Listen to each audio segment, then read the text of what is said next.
네, 안녕하세요. S플러스 자산운용에서 액티브 ETF 운용을 맡고 있는 택입니다.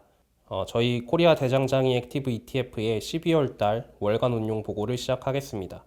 먼저 수익률입니다. 지난 12월 한 달간 펀드는 10%가량 조정을 받았습니다.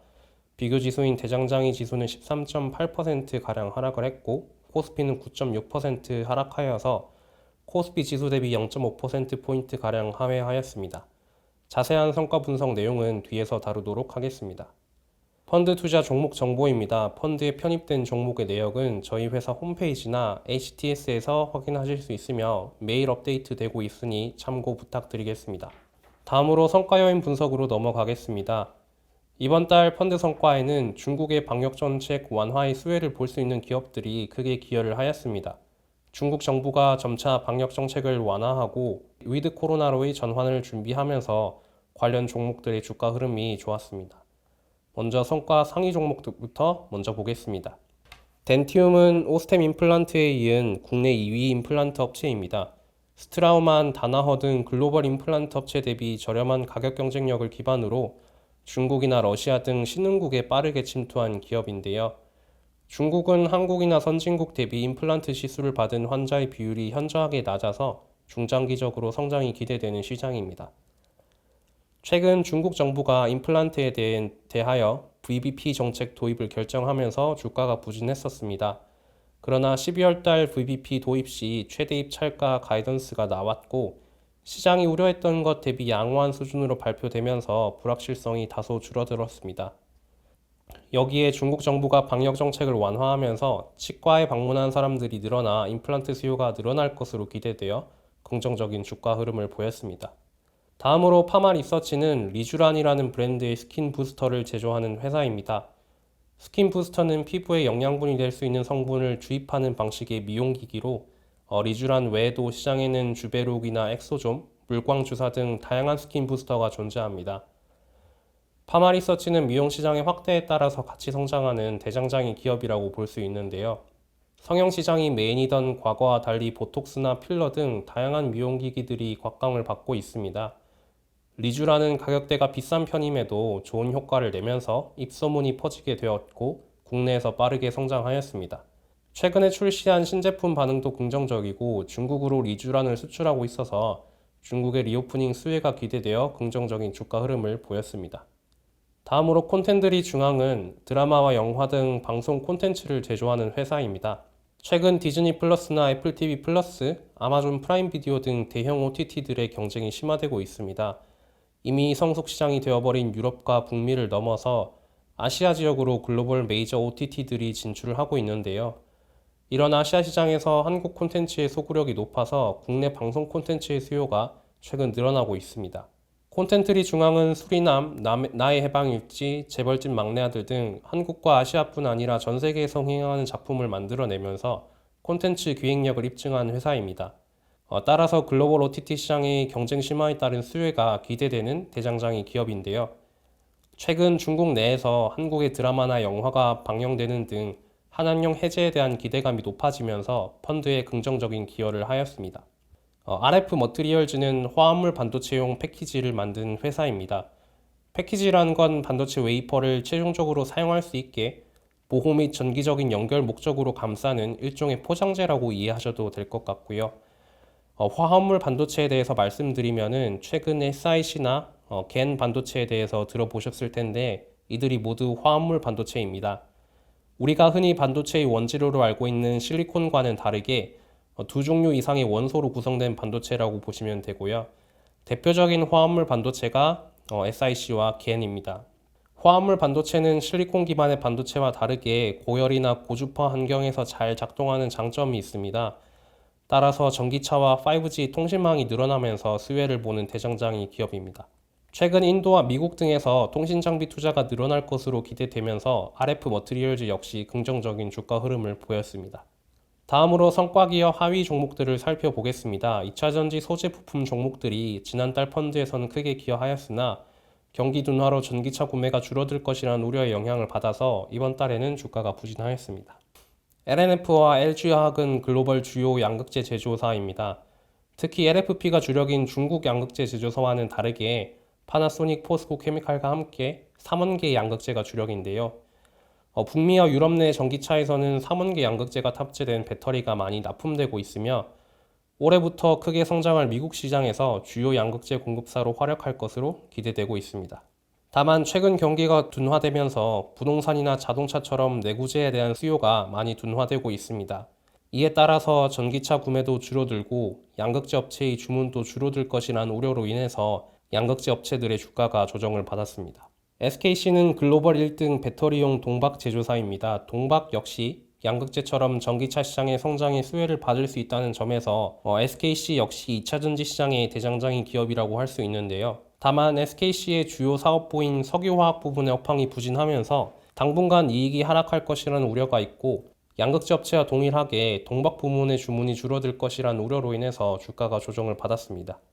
EM텍은 휴대폰에 들어가는 부품을 제조하는 사업을 오랫동안 해오다가 2010년대 후반부터 전자담배를 포함하여서 미용기기, 의료기기 등 다양한 전자제품을 제조하는 회사로 바뀌었습니다. 특히 전자담배 부분의 매출 비중이 많이 커졌는데요. 미국을 필두로 전 세계에서 담배의 유해성에 대한 경각심이 확산되고 있고 관련된 규제 당국은 담배를 규제하고 대체 제품으로 전자담배를 장려하는 분위기입니다. 이로 인해서 메이저 담배 회사들은 경쟁적으로 전자담배 제품을 출시하고 있습니다. 하지만 전자제품을 제조해본 경험이 없고 하루빨리 제품을 출시해야 하는 담배 회사 입장 때문에 EM텍과 같은 업체들에게 전자담배 제조 외주 주문이 늘어나고 있습니다. 따라서 EM텍은 전자담배 시장의 대장장이 기업으로 수혜를 받을 수 있습니다. 다만 전자담배 부문의 기존 주요 고객향 매출이 최근 둔화되는 와중에 다른 고객사나 다른 아이템의 매출이 빠르게 올라오지 못하면서 주가가 조정을 받았습니다. LG이노텍은 다양한 전자부품을 제조하는 회사이며 카메라 부품의 매출 비중이 매우 크고 고객사 중에서는 애플 비중이 매우 높은 회사입니다.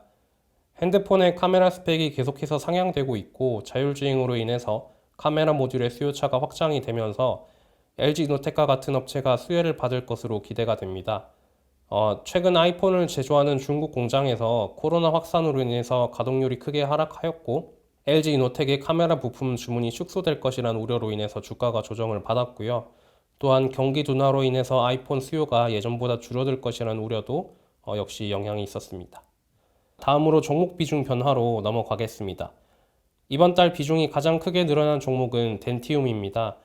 방금 말씀드린 것과 같이 덴티움은 중국 가계의 소비 여력의 확대의 수혜를 받는 대장장이 기업으로서 저희 포트에 편입되어 있으며 중국 방역 정책 완화 기대감으로 주가가 오르면서 이번 달 비중이 크게 늘어났습니다.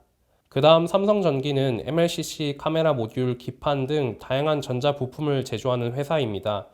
주요 매출처인 중국 스마트폰 회사들이 코로나 락다운으로 인해서 부진한 실적을 기록을 하고 있고 이로 인해 MLCC 업황이 악화되었습니다. 다만 MLCC 업체들이 가동률을 낮추면서 재고를 빠르게 소진하고 있고 중국 방역 정책이 완화될 경우 MLCC 주문이 다시 늘어날 수 있다는 점에서 이익 개선이 기대됩니다. 또한 LG이노텍과 비교해보자면 LG이노텍의 주요 매출원인 카메라 모듈보다 MLCC가 전기차와 자율주행차 시대의 전환으로 인한 수혜가 클 것으로 예상이 되어서 삼성전기 비중을 확대하였습니다. 그 다음으로 비중이 늘어난 종목은 고려아연입니다. 고려아연은 글로벌 선두권 아연 제련 업체로 글로벌 최고의 제련 기술력을 보유하고 있고 실적의 안정성이 매우 높은 특징이 있습니다. 최근 고려아연은 2차전지 소재 사업을 시작하고 있습니다. 캠코라는 자회사를 설립하여서 제련 기술과 연관성이 높은 전구체 사업을 확대하고 있는데요. 전구체는 2차전지에 들어가는 양극재의 원재료라고 보시면 될 것 같습니다. 높은 기술력과 더불어서 안정적인 재무 구조를 갖추고 있어 빠르게 공급 능력을 확대할 수 있을 것으로 기대되어 2차전지 산업의 대장장인 기업으로서 편입되었습니다. 루트로닉은 미용기기를 제조하는 회사입니다. 저희가 피부과 병원이나 의원에 방문하면은 다양한 미용 목적의 의료기기를 만날 수 있습니다. 루트로닉은 이런 미용기기를 제조하는 회사이고요. 국내의 다른 미용기기 제조사와는 다르게 루트로닉은 주요 매출 발생하는 지역이 미국이고 다른 기업의 OEM 기기를 납품하는 것이 아니라 자체 브랜드 제품을 공급하는 차이가 있습니다. 미용기기 시장에서 가장 큰 시장인 북미에서 기기의 성능을 인정받으면서 미국 내 매출이 빠르게 늘고 있고 이는 향후에 유럽이나 신흥국으로 기기를 수출하기 용이한 레퍼런스를 확보할 수 있다는 점에서 긍정적입니다. 루트러닉은 글로벌 미용 시장의 성장에 수혜를 받을 수 있는 대장장이 기업으로 이번 달 비중을 확대하였습니다. 네, HPSP는 이번 달 처음으로 포트에 편입된 기업으로 반도체 장비를 제조하는 회사입니다. 반도체 장비 중에서도 고압수소 어닐링 장비를 제조하는 회사로 아직까지 전 세계에서 해당 장비를 상용화한 회사는 HPSP가 유일한데요. 이 장비의 특징은 미세한 반도체를 만드는 데 사용된다는 점입니다. 반도체 내부의 회로 선폭이 얇아지면서 다양한 문제들이 발생을 했는데 이를 대처하기 위해서 하이-K라는 소재가 등장을 했고요. 이 하이-K 소재를 많이 쓰면 쓸수록 HPSP가 만드는 장비가 더 많이 필요하다라고 보시면 될 것 같습니다. 따라서 HPSP는 반도체의 미세화에 따른 수혜가 예상되는 대장장이 기업으로 펀드에 편입되었습니다. 다음으로 비중이 하락한 종목들을 살펴보겠습니다. YM텍은 전자부품인 릴레이를 제조하는 회사입니다. 릴레이는 전자기기 대부분에 들어가는 부품으로 전원 공급을 제어하는 역할을 하는데요. 특히 YM텍이 제조하는 릴레이에는 ESS에 많이 납품이 되고 있습니다. 최근 풍력과 태양광 등 신재생 에너지 발전원에 대한 투자가 많이 늘어났습니다. 신재생 에너지 발전의 특징은 전통적인 발전원과는 다르게 시간당 발전량이 고르지 않다는 점입니다. 이를 보완해주기 위해서 발전된 전력을 따로 저장해둘 ESS가 많이 필요합니다. 신재생 발전에 대한 투자가 늘어날수록 ESS 수요도 늘어나게 되고 YM텍이 제조하는 릴레이의 수요도 늘어나게 되었습니다. 최근 일부 차익 실현을 하였고 신규 종목 편입으로 인해서 비중이 줄어들었습니다. SM의 경우에는 NCT와 에스파 등 주요 아티스트들의 글로벌 팬덤이 확대되고 있습니다. 방송 및 음악 시장은 유튜브 등 방송 콘텐츠 플랫폼의 등장으로 크게 성장을 하고 있습니다. SM 등 국내 주요 엔터테인먼트 기업은 방송 콘텐츠의 핵심 IP를 공급하는 대장장이 기업으로 볼 수 있습니다. 특히 코로나가 잦아들고 있고 일본 내 콘서트 재개시 수혜가 기대됩니다. SM 역시 저희 포트에서 일부 차익 실현을 하였고 신규 종목 편입으로 인해서 비중이 축소되었습니다. LG 이노텍의 경우에는 삼성전기 비중 확대에 따라서 저희가 비중을 축소하였습니다. 삼성전기와 비즈니스 모델이 상당히 유사하지만 카메라 모듈이 삼성전기 MLCC 대비해서는 전기차와 자율주행차 도입 시 수혜가 상대적으로 제한될 것이라 판단을 하여서 삼성전기의 비중을 늘리는 선택을 하였습니다. LNF와 SKC는 앞서 말씀드린 2차전지 부품 소재 종목들의 주가가 조정되면서 이로 인해서 비중이 하락하였습니다. 저희가 준비한 운용 보고는 여기까지입니다. 12월 달에는 증시가 급락을 했고 섹터별로 변동성이 확대되는 모습을 보였습니다. 단기적인 이익 변동과 주가 변동을 저희는 성장하는 기업의 비중을 확대하는 기회로 삼아서 꾸준하게 대장장이 종목들을 발굴하고 펀드에 담는 노력을 하겠습니다. 이번 달에도 저희 ETF와 동행해 주셔서 감사드리며 다음 달에 운용 보고로 다시 찾아뵙겠습니다. 이상 에셋플러스 자산운용 액티브 ETF 본부 소속 텍이었습니다. 감사합니다.